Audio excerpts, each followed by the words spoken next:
Bienvenue dans Xi Jinping son histoire, une série de podcasts présentant les nombreuses expériences professionnelles de Xi Jinping à différents niveaux du gouvernement chinois, afin de découvrir comment son leadership et sa pensée en termes de gouvernance ont progressivement pris forme. Épisode 4. Être responsable pour les générations futures.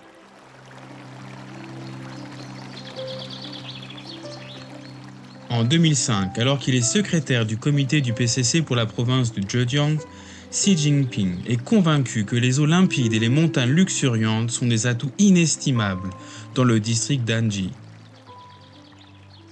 Dans les années 1990, un petit village du nom de Yutsun, dans le district d'Anji, était noyé jour et nuit dans le bruit des nouvelles carrières et la clameur des machines.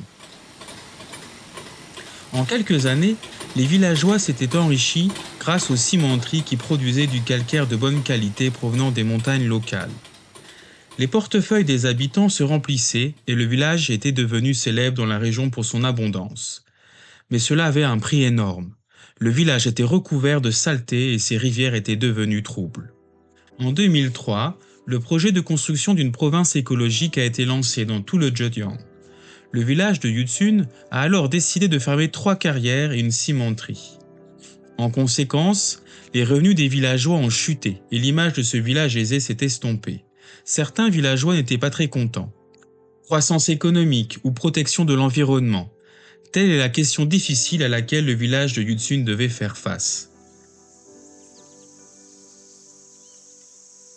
Par une journée torride d'août 2005, Xi Jinping arrive à Yutsun. Même si l'unique climatiseur est en marche, la salle de réunion bondée du village est soumise à une chaleur étouffante. À l'extérieur de la fenêtre, les cigales chantent en chœur. Xi interroge Bao Xinmin, secrétaire de la cellule du PCC du village de Yutsun, sur la fermeture des carrières et des entreprises polluantes.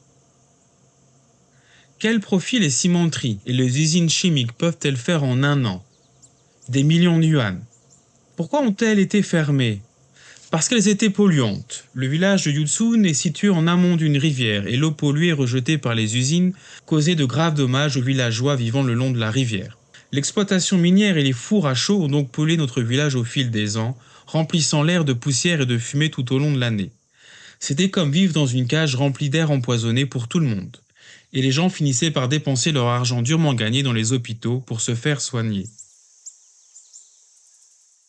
La voix de Bao s'éteint au fur et à mesure qu'il parle.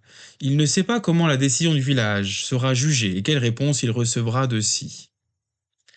À une époque où le PIB était l'indicateur prédominant de la performance des collectivités locales, peu de fonctionnaires risquaient de voir leur carrière brisée pour donner la priorité à la préservation des montagnes, des rivières et des plantes plutôt qu'à la croissance économique.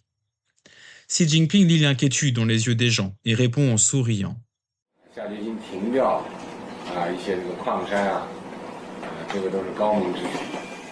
La fermeture des carrières et de l'usine de traitement a été une décision brillante. Nous avions l'habitude de parler de développer l'économie tout en préservant l'environnement. Mais le fait est que les eaux limpides et les montagnes luxuriantes sont des atouts inestimables en soi. Les ressources écologiques font partie des ressources les plus précieuses. Nous ne pouvons pas nous contenter de les exploiter au nom du développement économique, car cela peut nous coûter très cher. Il y a des choses que nous devons faire et d'autres que nous ne devons jamais faire. Ce qui est sûr, c'est que nous ne pouvons pas nous laisser aller au modèle de développement non durable du passé.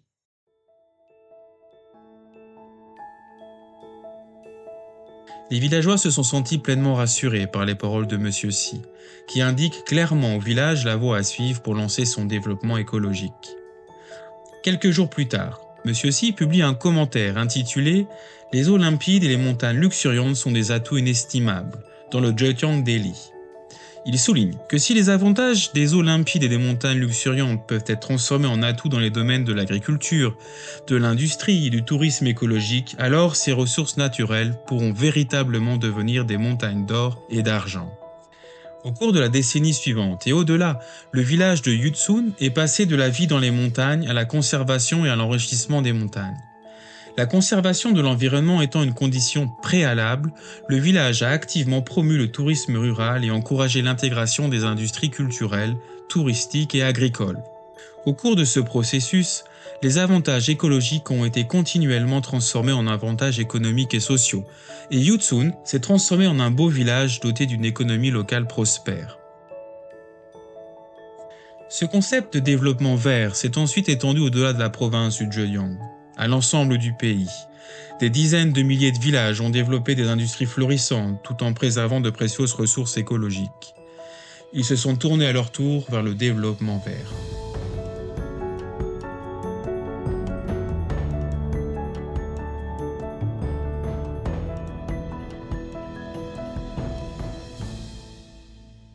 Gardant à l'esprit l'aspiration de la population à une vie meilleure, Xi Jinping a maintenu le principe de l'équilibre entre la conservation de l'environnement et le développement économique au cours des dernières décennies. Il a alors déclaré: protéger l'environnement, c'est protéger les forces productives. Et améliorer l'environnement, c'est stimuler les forces productives. Nous ne pouvons chercher des opportunités de développement dans le cadre de la protection de la nature et obtenir des résultats gagnant-gagnant à la fois en matière de conservation écologique et de développement de haute qualité. En avril 1997, Xi Jinping, alors secrétaire adjoint du comité du PCC pour la province du Fujian, effectue une tournée d'inspection dans la ville de Sanming et visite quelques villages isolés dans la région montagneuse.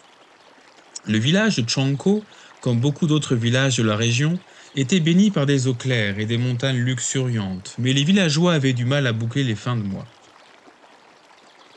Zhang Linshun, secrétaire de la cellule du PCC du village de Changkou, s'est souvenu qu'au moment de la visite d'inspection de M. Xi, les villageois envisageaient de vendre une partie de la forêt primaire locale afin d'augmenter leurs revenus et d'améliorer leurs moyens de subsistance, car la vie était tout simplement trop dure pour eux. À l'époque, notre village n'avait pas de route goudronnée, pas de maison moderne, pas de lampadaire qui fonctionnait. Les villageois parvenaient à peine à joindre les deux bouts avec les maigres revenus de leurs champs.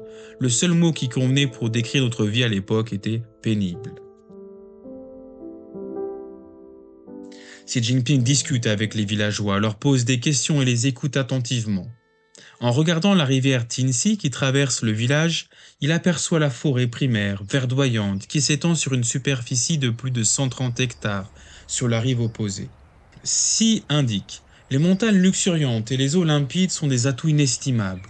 Vous devriez travailler sur ces beaux paysages et prendre des mesures concrètes pour faire bon usage des ressources naturelles de cette région montagneuse. Si vous exploitez correctement les montagnes et les rivières tout en préservant efficacement les ressources écologiques, vous pourrez certainement améliorer votre économie.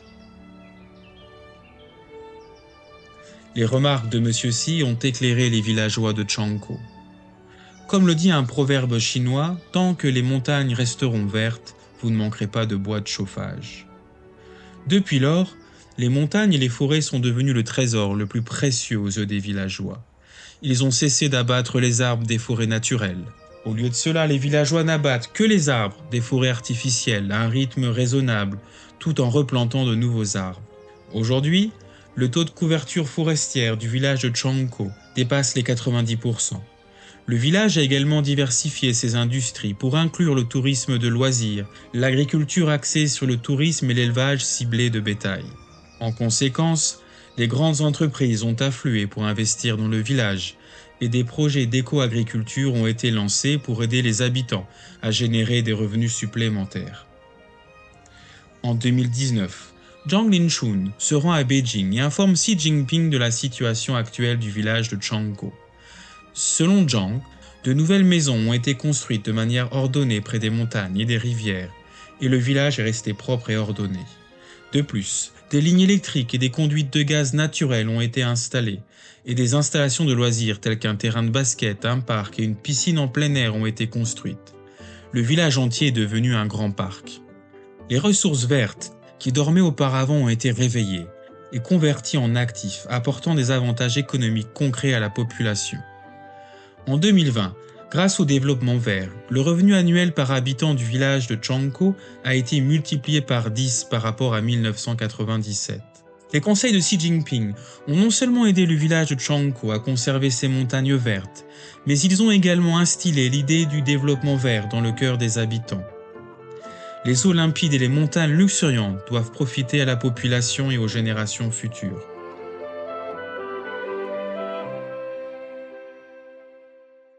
De Jiangding à Shanghai jusqu'au gouvernement central, Xi Jinping a toujours attaché une grande importance à la protection de l'environnement. Quand de graves dommages ont été causés à l'écosystème, Xi a toujours exigé que les choses soient suivies attentivement, jusqu'à ce que les problèmes soient complètement résolus. Il a déclaré un jour : « Nous devons décider de ce que nous voulons vraiment, en ce qui concerne la protection de l'environnement, qui est d'une importance capitale. Nous devons fonder nos décisions sur la satisfaction et le consentement de notre peuple. Cette approche est cruciale pour améliorer les moyens de subsistance des populations et devrait être la pierre angulaire de nos efforts. » En février 2000, un incident malheureux de pollution environnementale s'est produit dans la province du Fujian. Les rejets illégaux d'une usine de pesticides ont contaminé plus de 100 km de la rivière Minjiang et tué plus de 1000 tonnes de poissons. La pollution de la rivière a semé la panique dans la région, les habitants se précipitant pour acheter de l'eau minérale. Dès qu'il a connaissance de l'affaire, M. Xi, alors gouverneur de la province du Fujian, donne rapidement l'ordre aux usines de traitement de l'eau concernées de fermer temporairement ou de mettre en place des traitements d'urgence afin de garantir la sécurité de la consommation d'eau pour les habitants. Il demande également que des poursuites judiciaires soient engagées contre l'entreprise responsable, conformément à la loi.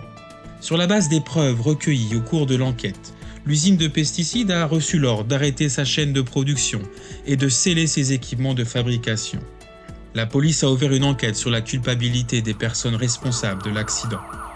M. Xi déclare alors que de tels accidents environnementaux doivent être pris au sérieux et que les problèmes environnementaux susceptibles de nuire à la santé de la population ne doivent jamais être tolérés. À partir de mai 2000, un ouragan d'opérations de protection de l'environnement balaye la province du Fujian sous la direction de Xi, ciblant les entreprises qui causaient une grave pollution. Xi continue et proclame que personne ne peut porter atteinte à la vie et au bien de la population au nom de la survie et des intérêts d'une seule entreprise. Porter atteinte à l'écosystème de manière irréfléchie n'est pas différent de commettre un meurtre pour de l'argent. Des dizaines de millions de personnes boivent cette eau. Il est absolument interdit à quiconque de porter atteinte à la vie et à la santé des gens au nom d'intérêts économiques ou de recettes fiscales. Li Zaiming, alors directeur du bureau de protection de l'environnement de la province du Fujian, a rappelé à son tour : commettre un meurtre pour de l'argent sont des mots lourds de sens. La description que Xi Jinping a faite de cette question était très énergique et pleine de sens. Ces mots ont renforcé le sérieux du travail de protection de l'environnement. En ce qui concerne la gestion des entreprises polluantes, aucun gouvernement, à quelque niveau que ce soit, n'a le droit d'être indulgent. Grâce à la supervision stricte de M. Xi, davantage d'entreprises fortement polluantes ont été interdites d'exploitation et fermées dans l'ensemble de la province du Fujian. D'autres entreprises qui n'ont pas respecté les normes comme prévu ont reçu l'ordre de suspendre leurs activités pour redresser leur situation. À la fin de l'année 2000, près de 5000 entreprises du Fujian à l'origine de la pollution industrielle avaient rectifié le tir. Le taux de résurgence de la pollution était nettement inférieur à la moyenne nationale. 12 systèmes fluviaux ont connu une amélioration continue de la qualité de l'eau. La proportion d'eau de surface de bonne qualité dans la province en 2001 était supérieure de près de 47 points de pourcentage à celle de 1995. M. Xi a déclaré que personne ne devait franchir la ligne rouge en matière de protection de l'environnement. 工业化创造了前所未有的物质财富，也产生了难以弥补的生态创伤。 L'industrialisation a créé une richesse matérielle sans précédent, mais elle a également causé des dommages irréparables sur l'environnement. Nous ne pouvons pas poursuivre notre développement avec des méthodes destructrices, en annihilant les héritages de nos ancêtres tout en épuisant les alternatives pour nos générations futures. La protection de l'environnement contribue pleinement à notre époque et profitera également aux générations futures. Cela en vaut la peine, quel qu'en soit le prix. Alors que l'économie chinoise passe d'une croissance rapide à un développement de qualité, Xi Jinping a déclaré que la Chine donnerait la priorité à la protection de l'environnement et encouragerait les modes de vie écologiques, afin de garantir un développement durable et de créer un avenir meilleur pour tous. Pour lui, la construction d'une harmonie entre l'humanité et la nature est un élément essentiel de la modernisation chinoise, mais aussi une responsabilité qu'il porte pour l'histoire, pour le peuple et pour les générations futures. Vous avez écouté Xi Jinping, son histoire. Dans le 5e épisode, nous partagerons des récits sur le dévouement de Xi Jinping au service du peuple et du pays, et sur la manière dont il a su répondre à la confiance et aux attentes du peuple